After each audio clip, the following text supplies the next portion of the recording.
It's time for Dart Talk. Brought to you by thedartzone.com. Stay in the zone. Thedartzone.com is an official Cosmo distributor and Windy City Fabricators, America's premier fabricators of orthotics and prosthetics. And Redwood Darts, America's newest tungsten darts.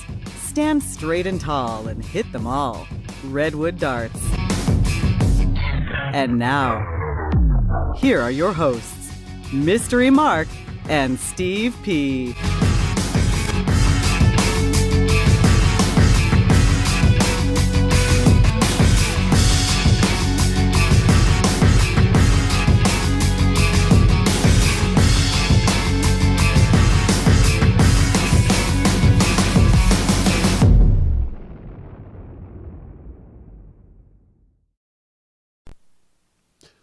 Okay, welcome to Dirt Talk. Hi, how's it going?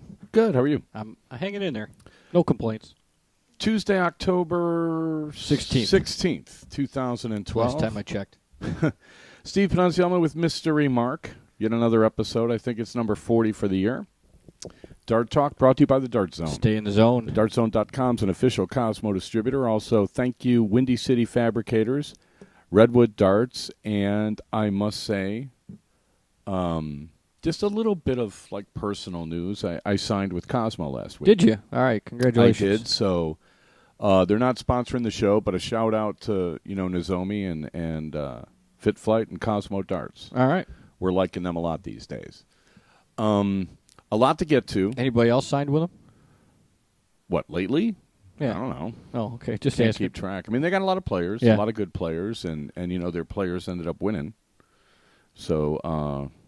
Congrats to Scott Willison for winning the men's main event at the New World Dart Series in Dayton. We'll have a full report of that. In a lot of ways, I felt like I had a personal stake in this tournament. Why is that?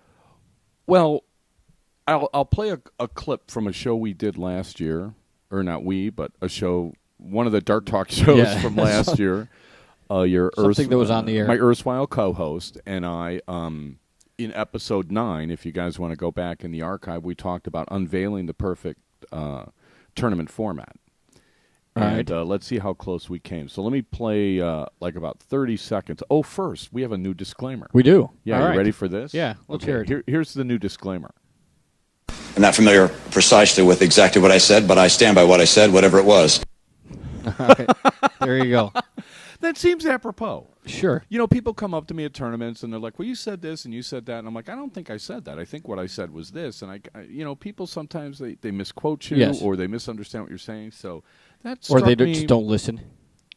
It's always a you like to possibility. give them the benefit of the doubt. But I can think of a couple of people I know for sure That aren't weren't listening listening. too close. But Yeah. I don't know. I thought that was kind of funny. Anyway, about, almost a year ago, I'm thinking, we unveiled the perfect tournament format, and we did it was kind of part of a show, and I pulled some of the audio from it.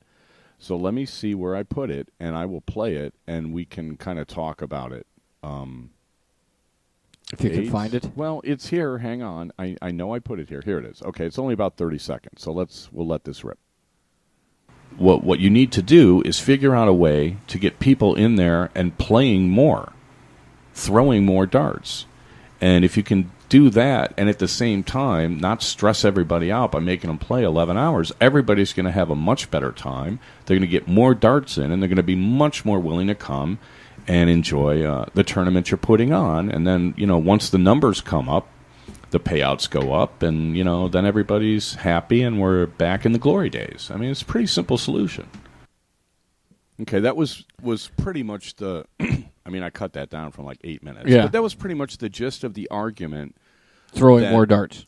Longer format. That I've been making about a lot of these tournaments, the way they're structured. And, I had a long talk last year with Larry Butler, who tried to explain to me how tournaments evolved to the point where you're playing 7 or 8 or 9 events a weekend, and, it's one event after the other, and if you're playing well and you're getting, top 8, top 4, whatever, you just go from one event to the next until you collapse. And then you get up and do it again the next day, which I don't believe in any way prepares guys to go overseas and play well, it prepares anybody to play their best darts. So when Sharon and Larry and the people behind the New World Dart Series put this together, I thought it was win-win for the players. I thought that if it came off, because it's a new tournament, it's never been done before. The people that ran the tournament had never worked together before. If it comes off, I'm thinking we have a proof of concept. We can point to a tournament and say, look, this works. Right. So, sadly, I got knocked out pretty early on Sunday. I only made it 2 rounds. I lost to Ray Carver in the round of 32. Did you lose a diddle too? Yeah, I did. But you know what? It wasn't the diddle that killed me against Ray. No, what happened, Ray started out pretty slow. I took the first leg, so, I'm starting the next leg, and now I'm up a break. Right. So everything was hunky-dory. I just sort of I don't know what happened. Kind of forgot how to play, fell behind, got it together, and I was going to level it at 3. And after 12 darts, I was on 110. He was on 130. I go single 20, trip 18, dead center outside wire on the double 16. He goes fat 20, trip 20, double bull. Really? And now I'm down 4-2, and it's his throw, and I'm looking like it's certain tough to death. overcome. Well, it would have been fine if I threw some ton 80s. In the first round, I think I threw 5 ton 80s in 8 legs. Really? Well, counting ton 77s. Okay. Right. Oh, yeah, I had a great match with Animal, a soft tipper, Adam Klinghofer or something like that from Indianapolis. He was playing great, banging ton 80s, threw a 12 darter on me, and we averaged over 100 for the match. Nice. But I couldn't, You couldn't sustain it? Well, we sat around for an hour, and then, when I came up again to play the next time, it was all gone. Yeah. I don't know where it went, but that was kind of sad. So, but, Ray played well, and then, Ray kept advancing, and, it's what I love about long format. It's like you play, I played 2, 5, 7 legs against Ray. I had my chances. Right. Right. So I can't say the guy got lucky. I can't say that I didn't have an opportunity to win. The guy played better than me, and congratulations and good luck in the next round. And I'll go put my darts away and stand in a corner and think about generally what I with did. all longer formats, everybody's got an opportunity, but the person that plays the best usually comes out ahead. Well, and that's how it's supposed to be. Yeah. I mean, it's not supposed to be a coin flip. It's supposed to be a test of, your mettle, your bottle, your nerve as a player. It's supposed to test your skill, your stamina, all those things. That's what sporting events are supposed to do. Yeah. And, if you want to make darts a sport, this is how you do it. So I must have interviewed 25 people on Sunday. Oh, really? Since I had so much free time. Yeah, exactly.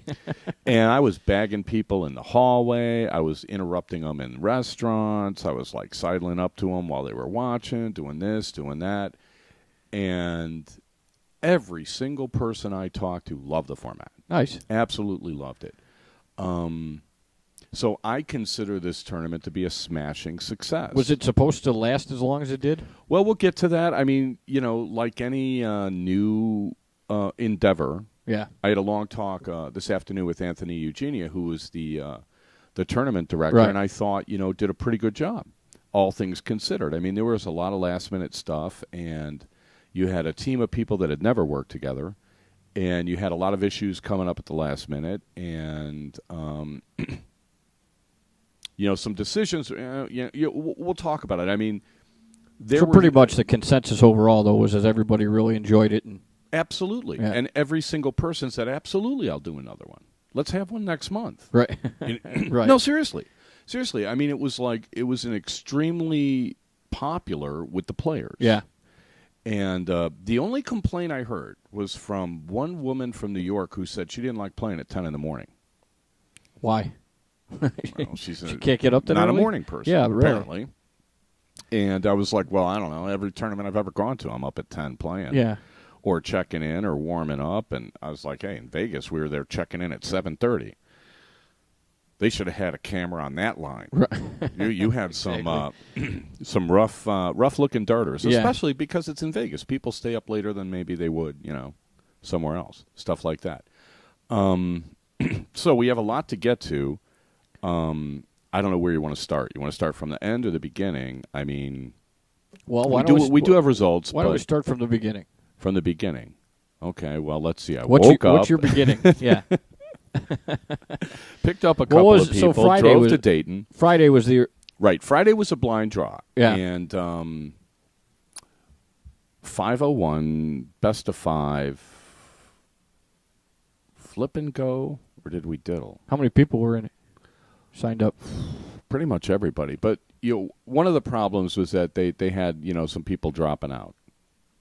So people that had signed up in advance for one reason or another. I heard a rumor that 2 guys booked a return flight instead of for October 14th, November 14th, so they ended up not coming. Really? I believe Johnny Kaczynski had a family emergency. He couldn't make it. Some other New Yorkers couldn't make it, so some of the seeds didn't show. Okay.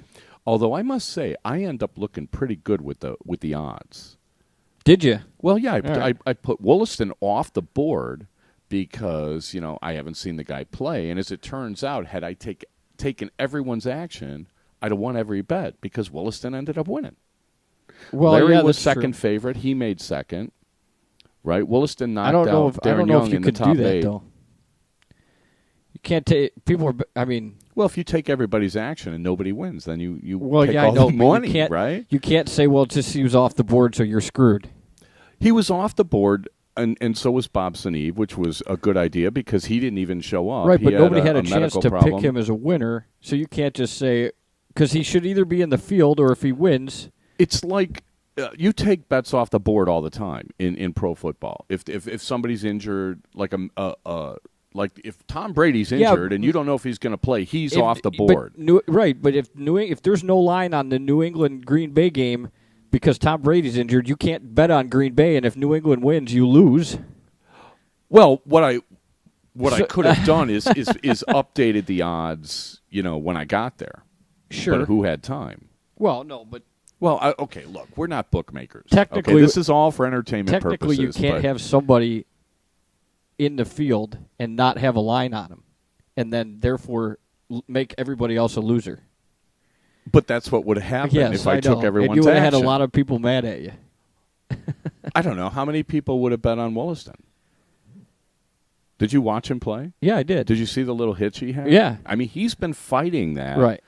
And I got to say, I was really impressed by the way he hung in there and played. And now, I've known Scotty for a while, and I always thought of him as one of the most dangerous cricket players around. But I've never seen him play good 501. Yeah. Never. And, we'll get to the audience stuff in a minute. Let's take our first break. We are... You're listening to Dart Talk, brought to you by the Dart Zone. Stay in the zone. TheDartZone.com is an official Cosmo distributor. We will be right back.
Hello, my name is Brandon Rogers, and I'm from Binghamton, New York, and you're listening to Dart Talk.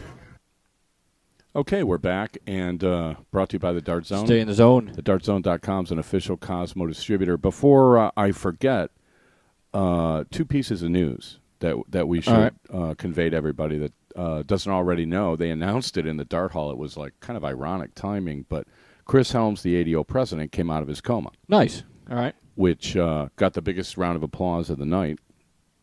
And also, we need to welcome back all our players from the Winmau Masters in England. Okay. I played Brandon Rogers there. He finished. He had the highest finish of the Americans in the main event in the Winmau Masters. So congrats to Brandon and to Tom Sawyer. Which one did Jimmy Widmeyer play in? Well, Jimmy Widmeyer didn't go to England, as it turned out. He came to Dayton. Yeah. So had some of his New York compadres that played pretty well. Yeah. I was impressed, especially. Pat Gallagher was in my round robin group. Played really steady all weekend long. Made top 16. He was stoked about it, and that I believe he attributes to the DPNY and the long format singles that they're playing every month there, which prepares you to play in a tournament like this. And the guy did really well, and held up against some great competition. And he came up against Ray in the top 16 and couldn't get much done. I remember I had to chalk that. That was painful. Remind me to talk about chalking. Okay. I got a lot to say about chalking. All right, so anyway, the draw on Friday. Yeah, so here's the thing. I mean, they made an effort to make it like an A-B draw. Put all the ranked players and known pros and everything in one half and everybody else in the other half. And I'm pretty sure that was successful. It started late. And that, I don't know how late it ended, but it was sort of, kind of people milling around.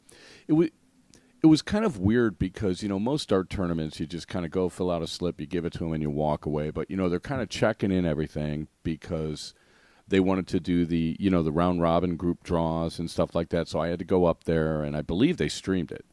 I'm there. I can't tell. Yeah.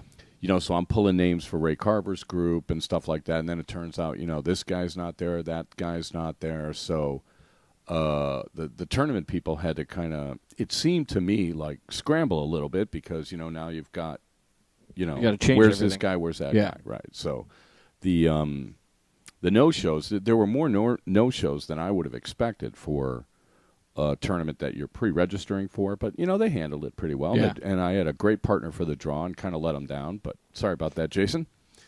And we lost to a couple of guys that played pretty well, so I think they ended up making top 8. And there were some guys, let me tell you, this is another proof of concept that I couldn't find the audio because I've said it like 10 times on 10 different shows, but The great thing about a format like this, a long format where you're just playing 501, is it allows you to play well.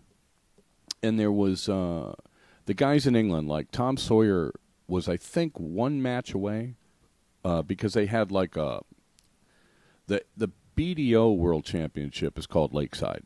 It's the old Embassy World Championship. So, All I'm not going to get into how many world champions you can have at any one time. But they had the BDO gave the guys playing in the Winmau Masters, they had a UK and an international qualifier where they had 2 spots for the international people. So if you, I don't know how many people they had, 128, 256, whatever. But if you made top 2, you got an invite to Lakeside. Okay. Which is, like right after New Year's. And Tom Sawyer, posted he played some of the best darts of his life, and I think he came 1 match short or 2 matches short. Wow. So he almost qualified, and I was so happy for him. And Brandon got pretty far. I think he was 2 matches from making it to the televised rounds because like the second day was at the Winmau Masters was on televised? ESPN3. Yeah. Right. It's ESPN in Europe, so. Congrats to Brandon, and he kind of said the same thing. He's playing some of the best darts he's ever played, and I'm like, well, that's because you get to just play 501. Right. It's not Dartus Interruptus, Yeah. where you play 2 legs, you stop for 45 minutes, then you play 2 more legs, you stop for 30 minutes, you play 2 more legs, you stop for 25 minutes, and you never get a chance to get in a rhythm. Right. So how are you Now going you're to just play your throwing best darts. darts when it's just stop, start, stop, start, stop, start? It's, inching along on the freeway. Yeah. I mean, it's like guys get used to it, and, they deal with it. And if you look at, some of these guys that have been playing in the 80 for years, they're just used to it. But then you play a long format thing, and it's like, holy cow. You just realize how much better it is. Yeah. So I think that was one of the things that a lot of the players that I didn't know that were in Dayton, they were delighted. They just thought it was the best thing since sliced bread. Yeah. So I was happy about that because, as a proof of concept, anybody who wants to put on a tournament can point to this one and be like, look, We need to do it this way. this was a hit. Now, I talked to Anthony Eugenia because, it's a new tournament and they had some glitches and I was kind of like, he was a little down on himself, because, he wanted everything to be perfect and nothing ever is anyway, right? So I told him, look, I'm like, if you were a Broadway show, you would have a soft opening somewhere. If you're like a casino, you do a soft opening. If you're, doing a school play, you have a dress rehearsal. I mean, and, they never had a chance to do that. No, they just jumped right into it. They had to wing it and deal with whatever problems came up on the fly and move on.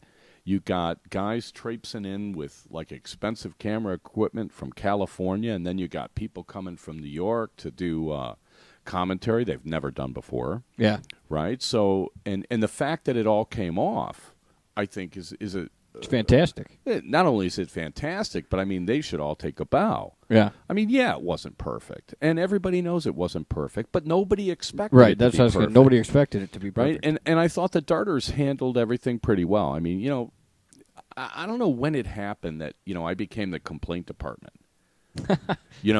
But people come up to me and they're like, well, they shouldn't have done this and they shouldn't have done that and they should have done this and they should have done that, and a lot of people had great suggestions.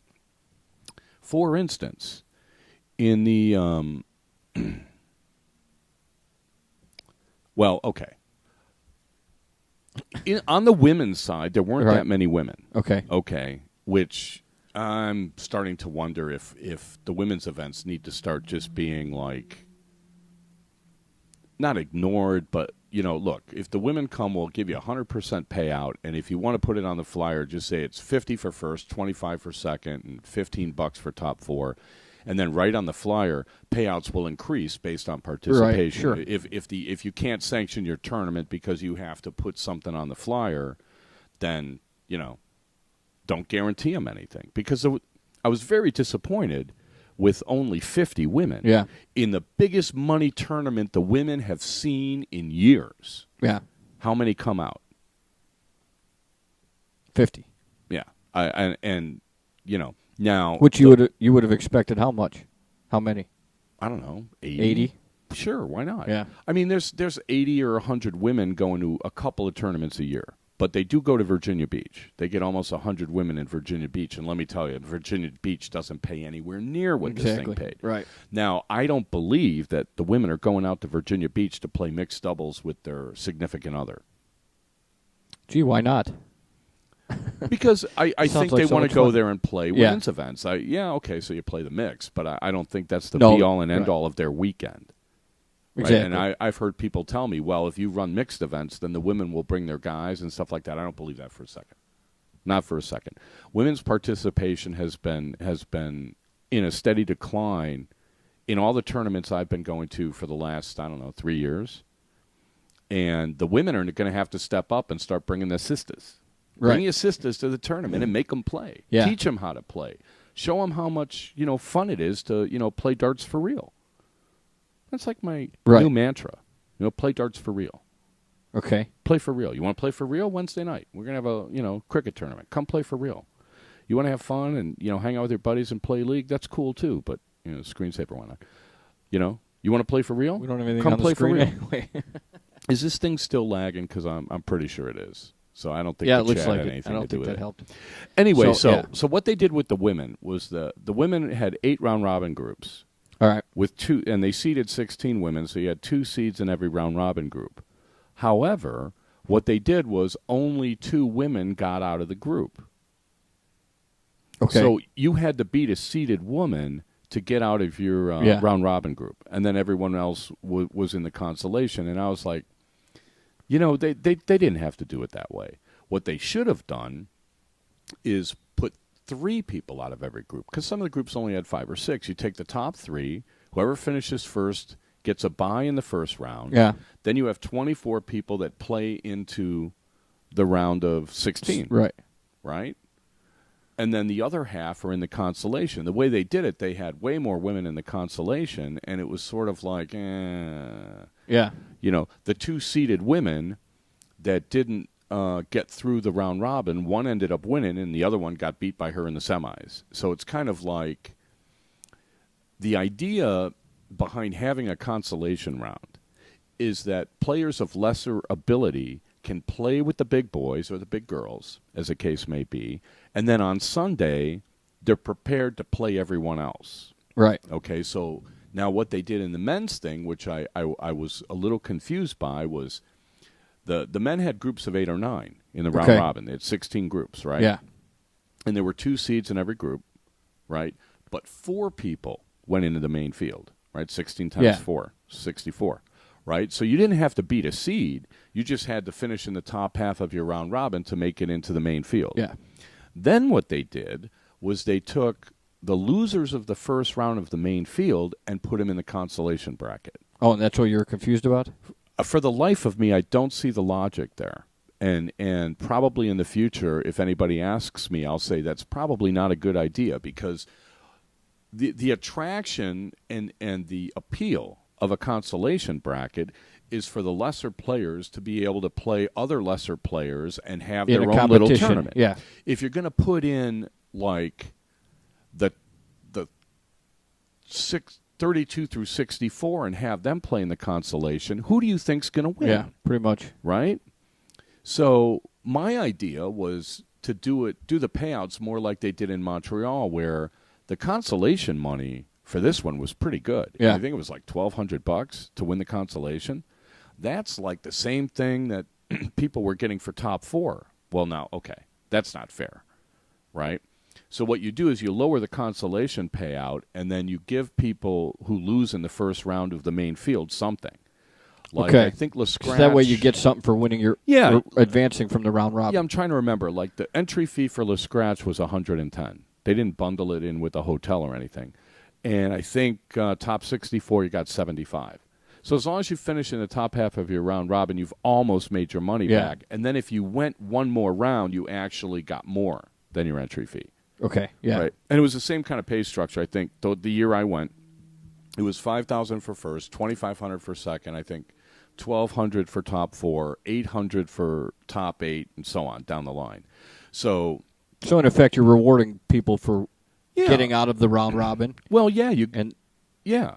But I mean, what they basically did was they made it double elimination for the people between 64 and 32. Yeah. And I'm like, now wait a minute, why would you do that? I don't understand. I didn't understand the logic to that. So probably in the future, I would say, if you want a consolation bracket to appeal to lesser players that you won in the field, and for them it was good, right? And by lesser players, I mean don't take that the wrong way, but if you've been playing for 2 years, but you want to play good competition and get better. There you go. Now you're in the round robin. You're guaranteed to play 2 seeded players plus whoever else that's really good that showed up that is in your group, right?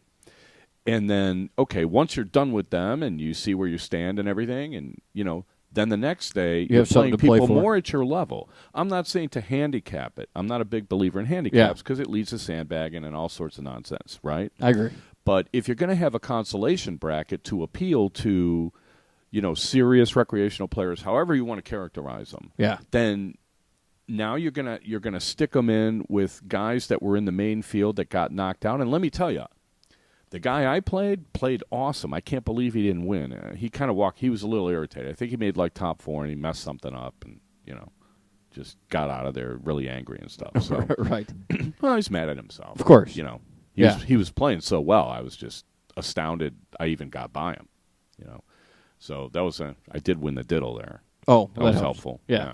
I started. So the guy out- you beat got top 4 in a consolation. yeah, Okay. and made more money than me, which okay, whatever, that's fine. Yeah. But had the consolation been like $750 to the winner or something, and then they not included the first round losers, Yeah. I think a lot of the lesser players would have been happier. That was the only complaint that I really heard from any players was like, why are they putting these guys in the consolation? It's like, the guy plays in the main field and loses. He's getting double elimination, and I'm not. Yeah. Okay, so fundamentally, makes sense. Yeah, Right. fundamentally, I think that's unfair. Sure. So hopefully we can get them to Amend rethink it. that one, Yeah. because I think we need to get more of these going. That was a consensus with everybody I talked to. Is we definitely need to get these things going. So there were some glitches that led to some long days. Right, but it's still something to build on. Absolutely. I'll give you another example. Like what they decided to do was break everybody into like 2 flights, morning flight and the afternoon flight. Yeah. Right? So half the men and half the women played. They started at 10 in the morning, and then the other half were supposed to start at 3. Well, it turned out that, we actually didn't get started till after 4. And what they did was they had a schedule where you played a match, and then you chalked a match and stuff like that. Well, I kind of figured that, this was going to lead to, some issues. The issue I had was when I chalk, my back stiffens up. So I never chalk. When I go to a normal tournament, I'm happy to chalk for people, but I don't chalk when I'm in an event. Yeah, until you're out of it. Yeah, because my back gets stiff. Yeah. Just standing still for like maybe 10 minutes, my back, the muscles just start contracting and it hurts. Well, some of these matches took more than half an hour. You're playing 5 legs, and, some of the guys were struggling and, weren't really hitting, not like they were throwing 15 They're out, darters, right? right? So you're just standing there. You're doing the best you can. They're doing the best you can. You can't fault them. But at one point, I had to chalk 2 matches in a row. Right, I got and like you're a still playing. 5-minute break. Oh no! Then I had to play after that. Yeah. And all of a sudden, it's like, this doesn't feel right. Maybe I wasn't leaning. So I played 2 bad matches in the round robin, and they were both matches I played after I chalked. So I'm kind of thinking maybe there's a connection. So I was talking to Somebody else from, had the same complaint. Well, here's the thing. I mean, you everybody wants chalkers. Exactly. But right. what one guy said was like, well, look, what you could have done is you could have taken the morning guys, divided them into 3 groups, and assigned them like an hour and a half to chalk in the afternoon. Like, okay, you have to chalk between 4 and 5:30. Then the next group 2 chalks between 5:30 and 7, and then the third group chalks between 7 and 8:30, and vice versa. If you're playing in the afternoon, the first group chalks it from 10 to 11:30, and whatever. And so on and then and so you on, can right. add a longer break in between the flights, and now you don't have to play in chalk. Do you think that would lead to people getting upset? People that play in the morning having to be there. I mean, I agree with you. It sounds like a better way to do it, and obviously there's always going to upset somebody. Yeah, if you're going to make people chalk. Yeah. If it's going to be mandatory that you chalk, I think the vast consensus of players would rather not chalk while they're playing. Yeah. Go ahead, get your chalking over with, go have lunch, or conversely, go ahead and play, then have lunch, and then, okay, I got to go chalk for an hour and a half, see you later. Yeah. What's the big deal, right? Because the chalking and playing was brutal, and for some reason, my group, maybe we had more smokers or whatnot, we were playing at 11 o'clock. We started a little late. We started after 4, but I literally was playing in the very last match. And this is on Saturday night. This is Saturday night, right? Yeah. Well, we got to get up and play on Sunday. So the guys playing in the morning round had way more rest before Sunday than the people playing in the afternoon round. It didn't seem to affect Ray Carver any, but I believe Larry Butler, Scott Wollaston, and the other guy in the semis, Dan Olson, all played in like the morning. In the morning. Yeah. I think they did. I didn't really go back and check. And I kind of thought, maybe it would be advantageous to play in the morning, but I didn't really think because, then you're done playing, then you got to go eat, Yeah. right? And they were kind of like telling us, well, okay, the buffet is going to close, but if you want to bring some food back, you can. And I'm like, oh, that's great. I'm going to sit here and eat linguine and then get up and play or get up and chalk and then go back. It just doesn't work. Either you eat before or you eat after. Eating in between is, unless you're snacking on something. Yeah. It's not going to work, right? So to sit down and eat a meal. Yeah. So, I don't know. That was something that maybe that they want to look at. You have to address that, right? Sure. But everybody liked the fact that they had chalkers. Everyone did a really good job chalking. There weren't a lot of complaints that people had to chalk, but as you start looking back, you start saying, "Well, man, it would have been easier." There's another way to do it, right? Well, but again, this is something new, and this is in the future, if you can work this stuff out, maybe the players will be even happier. Yeah. Right? Because I would like to see stuff like this, continue. Where are we on time? Time for a break, I'm thinking. All okay, right. You're listening to Dart Talk, and we'll be right back.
Okay, and we're back, brought to you by the Dart Zone. Stay in the zone. TheDartZone.com is an official Cosmo distributor. Also, thanks Windy City Fabricators and Redwood Darts.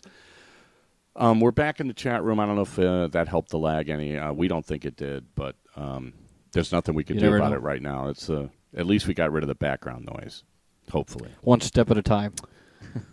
I got here at 10 o'clock in the morning to deal with this stuff, and it's still not right. I don't know what else I can do. So, anyway, where were we? What are we talking about? How was the overall conditions of the playing conditions? The playing conditions. Yeah. Well, it was interesting. They had dartboards I've never seen before, made by a company called Dynasty, which I believe is in Japan. And did you like the boards? Well, look, I mean, I know what my background is, but I literally asked 15 people, hey, did you see the typo on the dartboards? And nobody noticed it but me. Really? And that makes me feel bad as like a human, that I would notice it and nobody else would. But they had... Maybe they got them on discount. No, I mean, they were manufactured that way. I mean, it said Dynasty, and then it had, like, the board model, and then in quotes it said King, but King wasn't capitalized, and one of the quotes was backwards. Okay. Right? And I'm kind of like, oh, gosh, you got to get proofreaders somewhere. Right. Down the road, right? Anyway, this was your... This was your big... it was the first thing I noticed. I look at the boards, and I'm like, holy cow, there's a typo. And I'm like, do you see the typo? And everybody's like, huh? What, no, everybody's looking at the numbers. I know. I don't Except understand for you. What's wrong with me. I know. So obviously, maybe that's why, I'm mental. Yeah. Right. Or whatever word Ray Carver just put in the chat room. So the things I noticed. But how were the boards? The boards were excellent. Without the I typo. thought the boards were excellent. And I'll tell you, last year when we reviewed the boards, and we gave our recommendation, we went with the Mueller's board. Yeah. Right? A banded board, holds up very well. These were denser. The fibers were denser than the Mueller boards, but it was kind of like the same wiring systems, which I like. Right. I don't like those like thin white wires that they have on some boards, like the Alien or the one of the unicorns. Or the Halex for that matter. So I like the boards, and then because they're packed tighter, your darts don't go in as deep. Okay. Right? So I was trying, right. and somebody asked me, is that good or why bad? Is that good? Yeah. Well, it's good, and as long as, you don't throw it so soft that, you it can't stick it, in right? All. Right. It's good because your darts, your barrel's further away from the flock, right? So you get more, it's much easier to throw like a ton 80 if all you got to do is deal with a point close to the target as opposed to a barrel, right? So those are all good, and I thought the boards were excellent. The lighting, they had like one clamp light up there. About the distance between the boards? I thought the distance between the boards was okay. It was adequate. I'd like to see them, of course, further apart. I would prefer 8 feet. One in a room? But you're never going to get it. Well, no, I'm not that bad. I'm not Jay Cutler, but, I would prefer to have more room. You got some big guys. Yeah. Right? And if they're chalking and the boards are too close together, remember I told you at the time in Virginia Beach, that huge guy, and he was actually so close, he was watching my board and stuff, and I'm playing like, a good player, and I'm like freaking out a little bit. So that wasn't a problem. They were far enough apart. The lighting, I thought was adequate, but I would prefer it to be brighter. The only issue I had, and I asked a few people about it, and maybe it was just because I played my round robin kind of in a corner, but at one point it was too cold, and then they turned off the air, and then it was too hot. So, I mean, we must have been by, like, the air conditioner or something, because when it was on and they're trying to cool off the room, we froze. You were farthest away from the thermostat. And at some point somebody said, hey, turn off the air, and then it started to get warm, but the closer you got to that corner, the warmer it was. So, I mean, it was kind of... That was kind of hard, and then they had they had one main entrance that was like kind of a double door thing, but then you actually had guys playing on boards right by those doors, and there wasn't like a partition or a curtain or anything like that. So anybody that walked in? That was rough. Yeah. That I would have objected. I would have said I want to play on a different board because it's very hard to block all that stuff out. Even if they don't walk in, if they just walk up to the door and stop, you're going to see them. I mean, there's just all this motion and stuff, and I didn't hear that many people complain about it, but if you're trying to do the best of all possible worlds, you need a partition there. Yeah. But the standards were okay. They jiggled a little bit when I was chalking, but I didn't notice it much when I was playing, so that was all good. So overall, the playing conditions I thought were pretty good. Yeah. Yeah, and it was. I don't think anybody could blame the playing conditions. You didn't hear many for not playing complaints well. about the playing conditions either? No, not really. And, I don't know why I asked everybody about the typo, because everybody who didn't notice it just made me feel more and more like a knucklehead. Yeah. So, that was kind of weird. Yeah. Well, because then you had to keep asking because you just wanted one person. I wanted one you person, needed one person just to agree. one person to notice. Right. Maybe if, like, George Silberstam or Ann Kramer or one of the writers was there, they would have noticed, but nobody noticed. No. So I'm kind of like... But you had to find one, and you still couldn't. It's like finding a chat room girl. I mean, why is it so hard? It shouldn't be. It should be easy.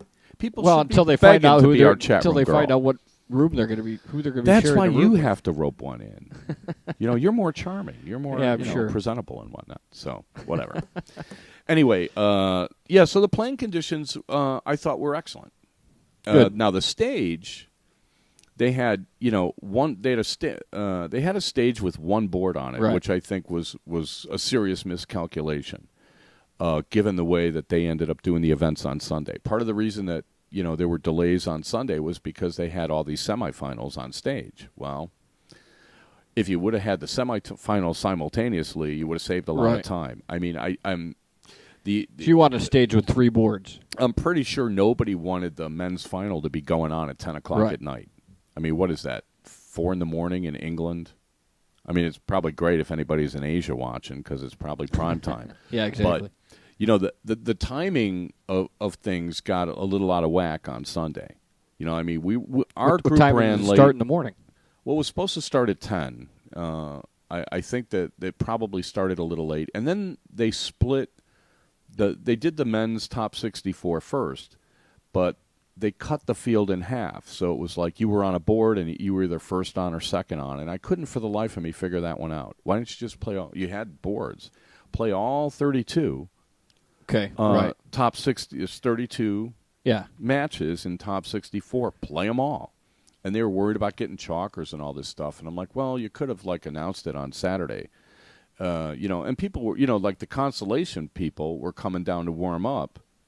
One guy just hopped on my board while I was waiting for my first round opponent. He's just playing. I'm like, I don't think that guy's name is Adam. Yeah. And he's like, oh, I thought I was playing you in the consolation. And I'm like, I don't know what gave you that idea. There's no brackets and no boards, but okay, whatever. I don't think you are, So, I mean, there were guys that you could have gotten into chalking. Yeah. I mean, so what they did was the way they did it was, it was a decent solution. I mean, they kind of said anybody who chalks the first round is in a raffle to win, some cool prizes, and then the losers stayed on the board to chalk, and that, which is kind of a normal thing to do. Then everything moves along. But had they done the top 32 matches all together, they would have saved an hour and a half. Yeah. So now the 10 o'clock finals now 8:30, right? If they run the semis simultaneously now.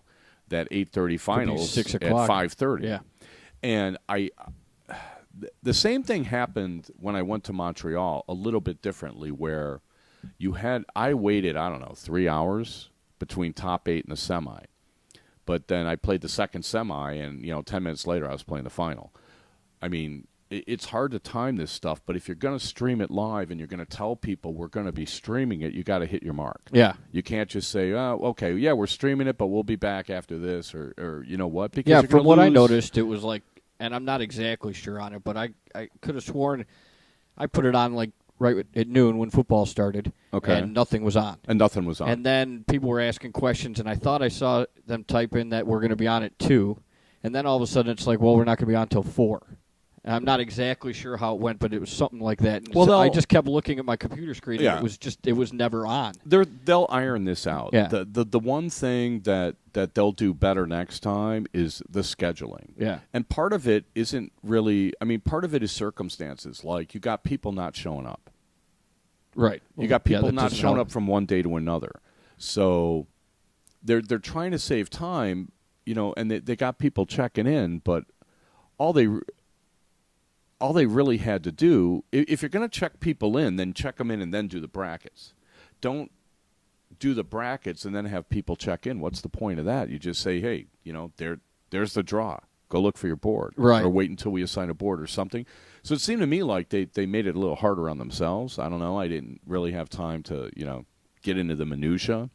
Yeah. But some of the women were irritated that they did it that way because somebody ended up with a double bye or something like that, and Well, I could see why that might be irritating. I mean, I felt bad for the women, and of course, Jill was there, so Jill was telling me all about the women's side of things because I really didn't. Yeah, I wasn't there. I didn't see what was going on. Yeah. At one point, well, I mean, it's kind of a. There's a term that we used to use in IT called bleeding edge, which is different than cutting edge. The cutting edge is like, the latest and greatest. Yeah.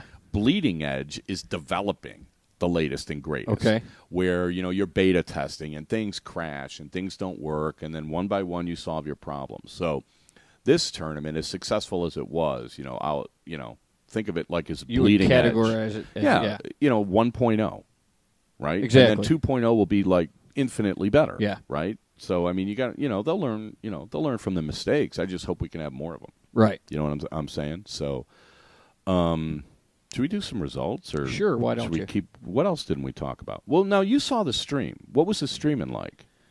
The stream was all right. There was a slight delay in that, too. Kind of like our show. Yeah, kind of a little bit. It's basically about the same thing.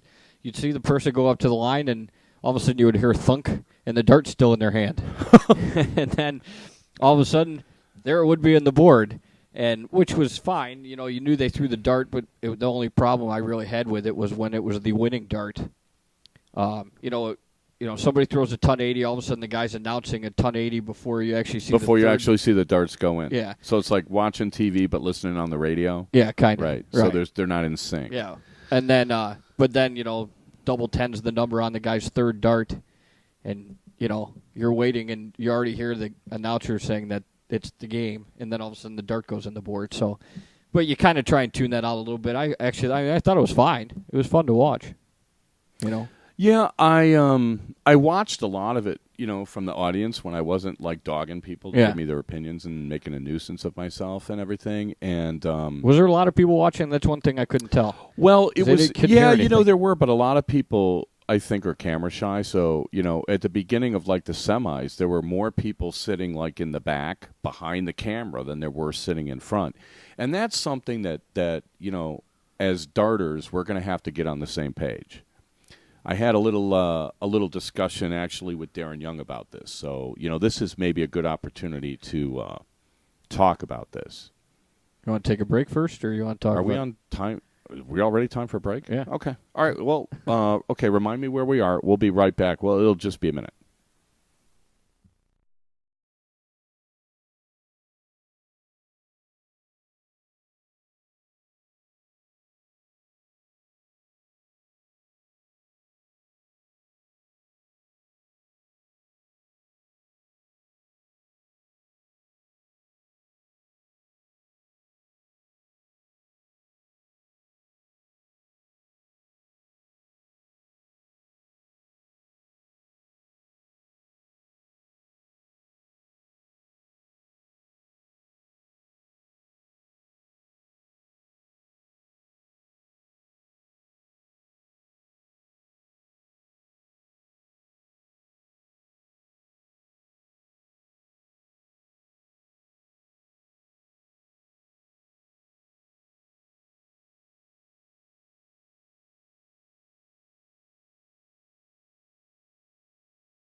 Okay, and we are back. Brought to you by the Dart Zone. Stay in the zone. TheDartZone.com is an official Cosmo distributor. Also, thanks to Windy City Fabricators and Redwood Darts. Right. Uh-oh, refund little coming. Freudian slip. Yeah, I'm kind of looking at the chat there, thinking about how I can say something about Ray. Ray actually was really funny. He because I mentioned to him, he made some comment about my ponytail like he usually does. Okay. And I said, hey, you could put your money where your mouth is and, contribute to the, Toys for Tots and whatnot. And then somebody asked me, can I donate toys? And I'm like, absolutely. If you scroll down our Facebook page, I did put the link for Johnny's, charity thing. Yeah. I sent him something. He's had some family issues. So, I don't know where we stand. I'll find out by next week, okay. I'm sure. So all you guys that haven't done it, there's a link on our website if you want to contribute to my $5,000 haircut. This is your chance. Exactly. Otherwise, Lord knows. I got one-upped on the ponytail, by the way. Did you tell really? you? Well, no, hold on. First of all, what did Ray say when you said you could put your money where your mouth is? Oh, he said that, well, I'll $200 right now. I'll buy a pair of scissors and just cut it right now, wave it around and go, woo. I thought that was pretty funny. Take care of it, that cracked me up. Yeah, but then all he's doing is hurting the kids. Well, yeah. By doing that. But, the shock value alone, I think, is what he was thinking Yeah, about. exactly. It would have been actually kind of funny. have to get him arrested or something. Yeah. Yeah. And then somebody outdid you with the ponytail. Well, yeah, one of the production guys literally had hair down below his waist. Really? And I was just like, man, I thought my hair was long. This was like ridiculous. He was like Paula Murphy. I mean, it was down. I don't know if his goal is to get it down to his knees, but he's well on his way. Get there. And this woman's telling, oh, he's got such long, nice hair, and it's so well kept and everything. And I'm like, all right, wait, I brushed my hair today. Just go. Ease up? Yeah, just go. Enough with this. Nice. So anyway, yeah. So just a reminder on the Toys for Tots there, you listeners. And, bag some of your neighbors or something. Let's get this. Yeah. Let's get this going. Especially if you don't want me showing up in Nashville for the MLD. Right? Oh, right. Because that's the same weekend. You have to be. You'll be in Philly then. Well, not Philly. It's somewhere Pennsylvania. I don't know. So close enough. Just a reminder. Anyway, yeah, I wanted to talk about the audience thing. Okay. And I actually... you said you were talking to Darren Young? Yeah, well, yeah. And this started actually in Stamford. In Stamford, they had a stage for the final, and Darren Young was playing Dieter Schutz. And I decided that I was going to cheer like a fan should cheer.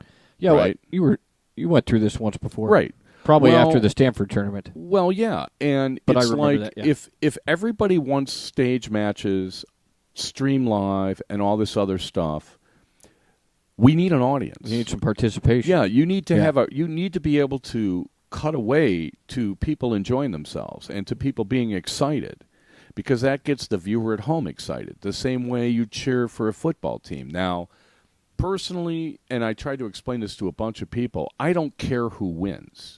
Right. Right? I cheer for good darts. If you throw a ton 80, I'm going to cheer. Because a ton 80, I know how hard that is to do. Like in the finals, they threw back-to-back ton 80s. Right. You're going to cheer for that. Absolutely. Right. And if a guy hits a ton plus out under pressure, you're going to cheer for that. If a guy takes out a 130, one time too many on you, then you got to go call Cheech. Right. have Cheech have a word with the guy. But no, you cheer for that. And even if you're playing somebody, you say, "Hey, nice shot," because it is a nice shot. And you don't have to say it grudgingly. It's like, "Hey, don't root for the guy." Right. Right? Try to beat him next leg. But you have to give kudos where kudos are due. And if we're going to be successful streaming stuff like this, people have to, start becoming fans when they're knocked out. Now, I wasn't entirely on board with how they tried to get the audience going here at this tournament. So we're going to have to do better next time. What do you mean by get them going? Well, they had what? They have a big applause sign that they would flash every now and then. They had people like come from behind the stage at one point and try to get the crowd pumped up, but it only lasted like a minute and a half. Okay, right, and then Darren wasn't. Darren kind of put me off of like doing what I did in Stanford and cheering and stuff. So I decided I wasn't going to do it, and it was going to be up to other people. And they didn't really step up like I hoped, because you really need even if there's only 30 people there, and there were way more people watching than appeared. I don't know what the I didn't see the stream. I don't know if the camera only showed the front row. I didn't really see many people. The seating area was pretty small. Yeah, it wasn't like big, and that's a visual that it was. We weren't in the Alexandria Palace. We weren't in this huge venue like we were at Little River or anything. But the people who come to the tournament, and this is didn't have time to pull the audio.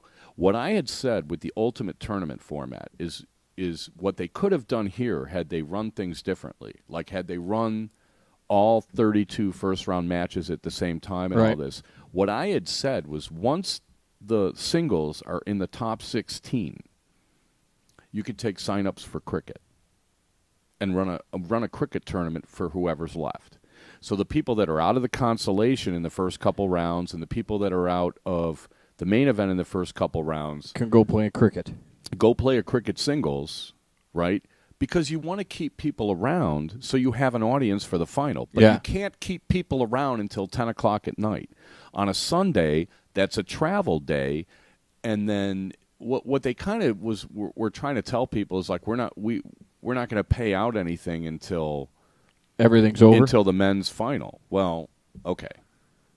You got to tell people that in advance. It's a travel day. It's a getaway day. People have planes to catch.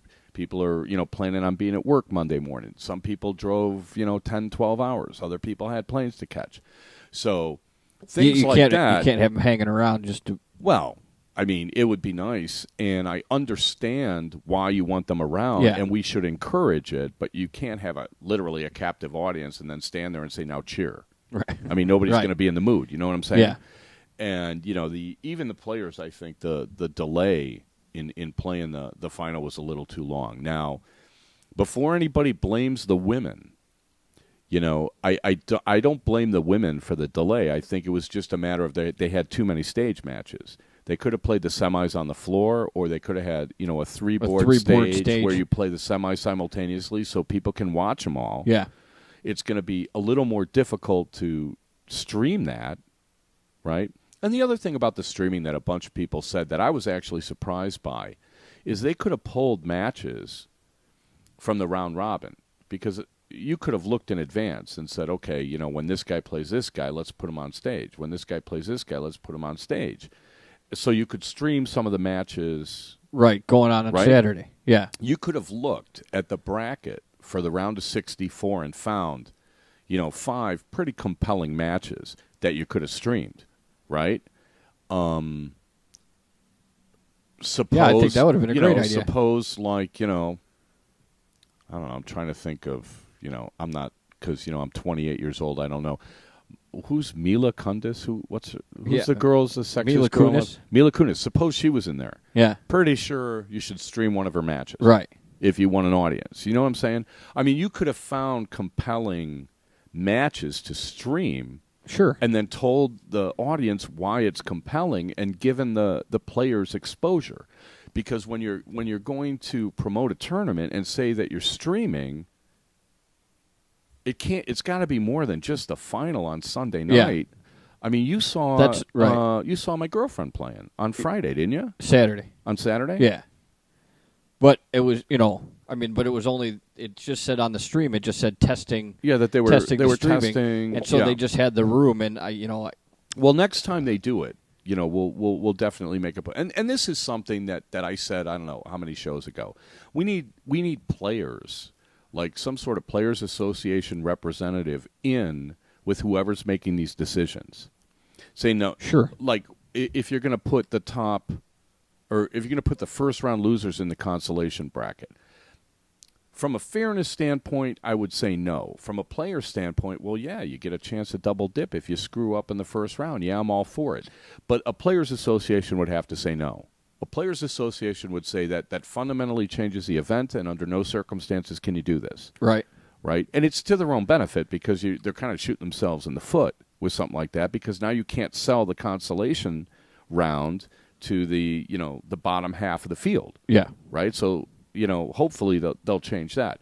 But if you had a players association, and then you had like a member of the sanctioning body, and then you had the tournament director sitting down there saying, okay, this is how we want to do it, and then the players are like, well, that's fine, but do it this way or do it that way, or where they have with a discussion right. like that, I think in the long run you're going to end up with kind of a tighter tournament.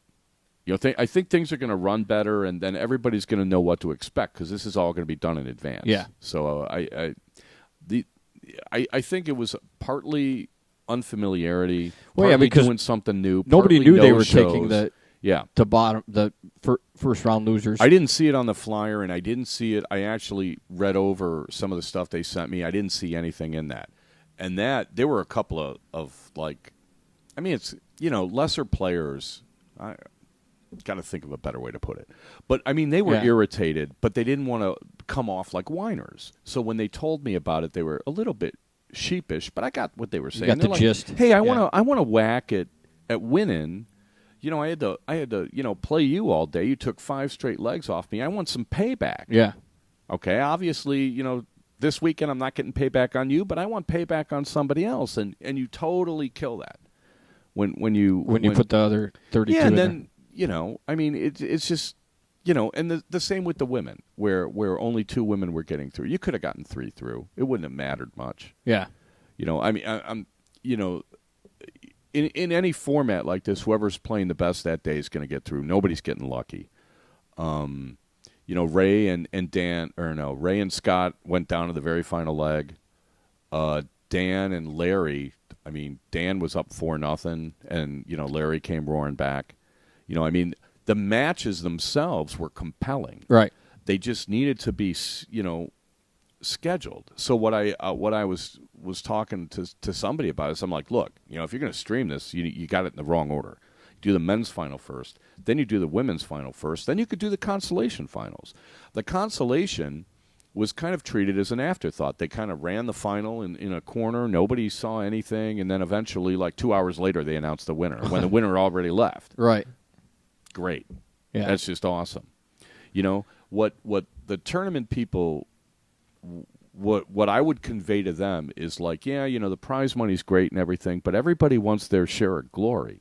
There's not enough money in the game for most people to make it worth their while, but the glory and the pride they get in winning an event is immeasurable, right? Yeah, even if it is the consolation, still an event. So it's a consolation. Who cares? Right, yeah, it's still I an still event. beat 7 guys, and I came out on top. That's worth something. Exactly. You shine a spotlight on them, bring them up on stage, let them take a bow, whatever. That is compelling. Yes. So in the future, I think they'll get all this. I think they had some glitches, technically. And you got to understand, for a first run, this was an awesome tournament. Everybody, despite all the, kind of what I hope's constructive criticism that we're bringing up, everybody was pretty satisfied leaving. Even despite, I'm unhappy about this, I'm unhappy about that. And I'm like, but would you come back? They're like, absolutely. Right. Sure, I would. Yeah, you're not, nobody's going to be happy about everything. Because this is how tournaments should be. But, as long as you're willing to come back. This is exactly how tournaments should be. We just got to, get, kind of smooth out the rough edges and get rid of some of the glitches, and we're there. Would you like to do the results, so even though we've kind of given them away? Well, okay, we have some. Let me do, in the women's consolation, top 4 was Holly Frary and Tanya Livers-Howe. Second place, Mary Beth Collins.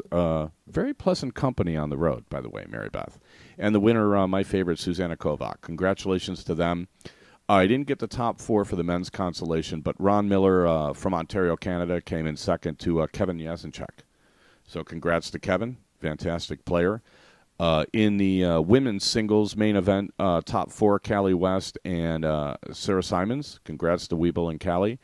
Second place, Andrea Taylor, to the winner, Paula Murphy. Congrats to them. It looked like they were enjoying themselves on stage, but maybe pressing. I don't know. The women? The women. Yeah, I thought, it's something you got to get used to. I thought the beginning, I saw the beginning, and then there was a stretch there, and then Paula really started playing well. Started really pounding 19s later. Yeah, she at one point I thought she had a whack at a perfect game. Didn't she start out with like a 171 or something? So, I'm sure Andrea thought, I talked to one of her friends, and he's like, well, she's really struggling. That's not really Andrea and stuff. And I actually was talking to a couple of guys in the audience, and I'm like, was she doing that one thing with her elbow before? And they're like, no. So I told her after, and she's like, "Oh, now you're telling me." I'm like, well, I can't tell her in the middle of the match, time out. You're doing this with your elbow. What if I'm wrong? And you throw even worse. It's gonna be my fault. I can't say anything. Right. Like when they there was a mistake in the chalking, and we're looking at each other. Should we yell it out? I'm like, I don't think so. Okay, it's incumbent on her, and they're in their zone, and so okay. Yeah. But I thought it was compelling. The women's final, and the semi between Weeble and Andrea was pretty tight. That went, I think, 6-4. Did it? Yeah, that was pretty close. In the men's, I can go down to top 8. Andre Carmen, Bill Davis, Matt Thompson, and Darren Young. Top 4, Dan Olson and Ray Carver. Second place, Larry Butler, and the winner was Scotty Who Dat Williston. Off the board, Scotty. Yes. Start calling him off the board, Scotty. I don't know if he's going to really like that, but I don't have the results from the blind draw. I know Johan won with, and I never got the name of his partner, and I tried to get results, and nobody emailed them to me. So, all right. I don't know that's too bad. What else I can do. So sorry about the draw. It was great playing with you there, Jason. I don't have results. There was a $10,000 tournament in San Francisco. Maybe we can get the results for next week. Okay. For that. Also, we got Which City this weekend. in Boston, which everybody who can go should go to. Are you going to that? Well, I wanted to. It's just too far away. And then somebody asked me if I wanted to go play in Cleveland, which is infinitely closer, right? Just not as fun as Boston. Well, it's Cleveland.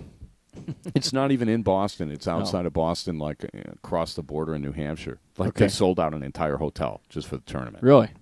I'll bet you it's going to be an awesome, awesome, awesome time. And I'll get a hold of some people and we'll try. Hopefully, we'll get some interviews going next week. So, you're gonna go to Cleveland then? Maybe. I may. I told my erstwhile doubles partner I'd let him know tomorrow. Okay. Because to be honest, I probably need some time off. I mean, I got back at 5 a.m. on Monday, and my first thought when I woke up on Monday was I am darted out. Yeah. I didn't even want to look at a dart, and I walk by, I see the dartboard, and I just go, ugh. So maybe Yuck. I need a little time away from the board. Yeah. And I got an invitation to play in this the North Side South Side thing.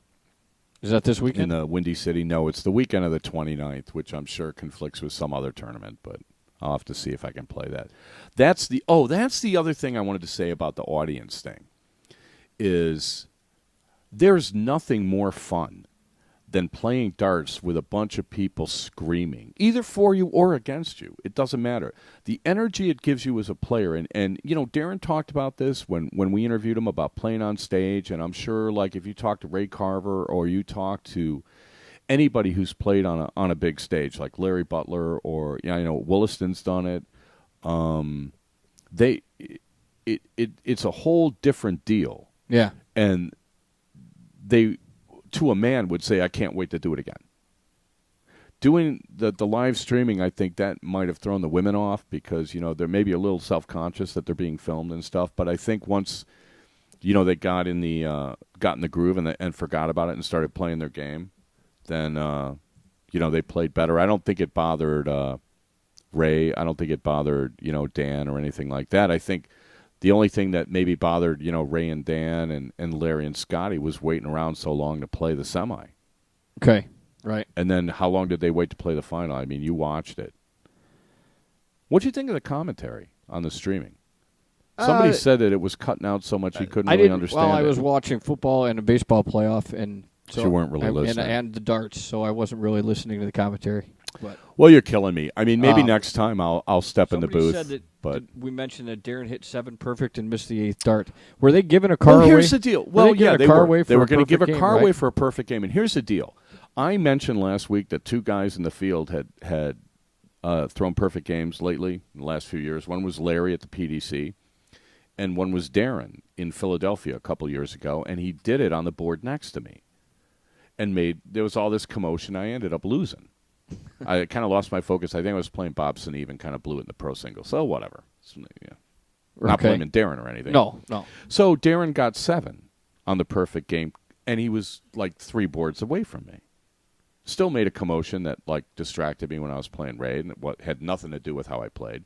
But I was thinking later, I was like, well, if he would have been 2 boards over, he'd probably hit it. Of course. Because I'm his good luck charm. Yeah, there you go. So Darren, if you're listening, if you want to throw a perfect game, get on the board next to me. I am your good luck charm. I'm like a caddy. You should pay me to just kind of hang around, and then you'll throw 9 darters and win cars. And then I'll just borrow it on weekends or something, or, or pay for whenever insurance. I'm, in your part of town or Yeah. Whatever. I don't know. No, and the one thing I will say that I meant to say, and there's a lot of stuff I wanted to say that we're not going to get to, but the level of darts that I saw was phenomenal. Yeah. Guys I've never seen before just playing lights out, and everybody enjoying it. Everybody enjoying knocking heads with, the other good players. Very tough field. And I attribute that, I'm sure some guys, really prepared for this tournament because, there was real money involved. But I think also the format leads you to playing your best darts. And I think that the very first priority of any tournament organizer is to provide conditions for people to play their best. And I thought that they were very successful in doing that here. All right. You got anything? Don't forget, let's get Steve's haircut. Get my haircut. Donate to Toys for Tots. Yeah, donate Toys for Tots. Hopefully, look at our Facebook we keep page. promising it, but hopefully we will have an update about where we stand next week. I'm Some trying. things you just can't control. I mean, maybe I've offended some people, so they're not returning my calls. Maybe. I don't know. I DVR'd the debate, so that should be interesting. Anybody listening to the debate while we talk is got masterful focus. Right. Right. I don't know. I can't imagine that. I assume everybody's watching the baseball game or whatever. Right. Go Tigers. Well, oh, I said that on the record. Now all the New Yorkers are going to stop listening to us. No, I think I just want to see somebody new in there. I wanted the Nationals in there. I think all the New Yorkers are pretty sure that they're done. Did it even look like he hurt himself, Jeter? It looked like nothing. Even in slow motion, it didn't look that bad. It didn't look like anything. Right. Scutaro, I thought, had a Bo Jackson hip. Yeah. Where, like, the entire thing came out of his socket, and he's, like, trying to shake his leg. I'm stuff like, ain't going to work, He still played for 2 innings. Got a hit. Yeah, a big one. But I'll bet you he doesn't play. I bet you he's done for the series. I bet you he's done. Yeah, I wouldn't doubt it. Yeah. I agree with you. I wanted the backup. Nationals, too. Yeah, I thought the Nationals and whoever would have been good. Yeah. Tigers haven't been there in a long time. Get somebody new in there. I don't want to see the Cardinals in there. I don't want to see the Giants in there. It's going to end up being a rematch of 2006 when the Cardinals beat the Tigers. The Tigers were in 2006? Yeah. They fumbled the ball all over the place and actually blew it. Well, hopefully they won't. Paybacks can be a, Yeah. Whatever. I don't know. We play the Lions on Monday night. Yes, we do. It's a good thing we don't do the show on Mondays because I'd totally be like, no. Oh, and by the way, just fair warning, we will not be doing a show November. Okay. Whatever. The first Tuesday in November, we'll not be doing a show. All right. I'm going to go watch the election return somewhere. Oh, okay. Yeah. So for the election, we're not going to do a show.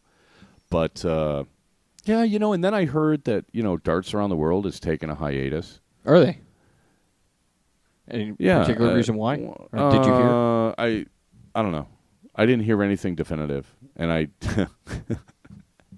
did chat briefly with Evan, but we never really got to that. So I don't know. Maybe I'll have to get a hold of Bones or something and find out what happened. But we might have. Maybe we'll get Bones dropping in on the show once in a while. Okay. If we can get Skype working. Skype working, just to kind of like, because when we're not going to get to the hypermodern cricket.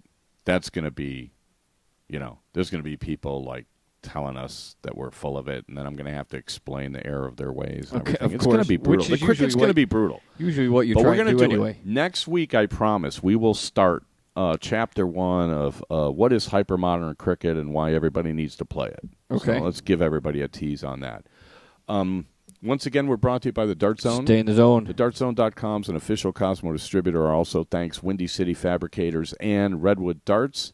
We'll be back next Tuesday at 7:30 Central. Until then, Steve Panancielman for Mystery Mark. You're listening to Dart Talk, and we'll Dart Talk to you next week. Have a good evening. Everybody take care.